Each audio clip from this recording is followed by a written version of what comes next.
À travers ses nymphéas, Claude Monet voulait offrir au monde un espace de paix. À la base, l'idée de Claude Monet, c'était d'offrir 2 de ses tableaux à la France pour sa victoire de la Première Guerre mondiale, et ces tableaux étaient un symbole de paix. Mais son ami Georges Clemenceau va le convaincre d'offrir toute sa collection à la nation, et en échange, il l'accompagne à trouver un lieu pour exposer ses nymphéas, qui à l'époque s'appelaient les Grandes Décorations.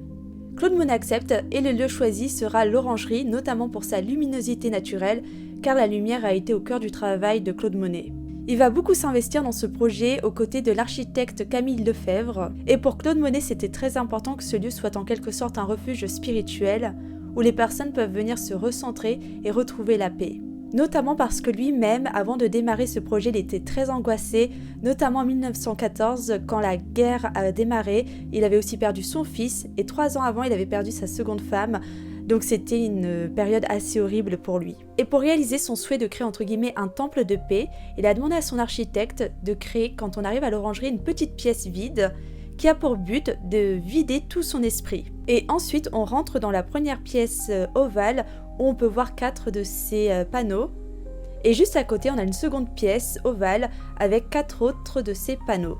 Ces 2 pièces, depuis les rénovations, sont éclairées par de la lumière naturelle, comme c'était le souhait de Claude Monet.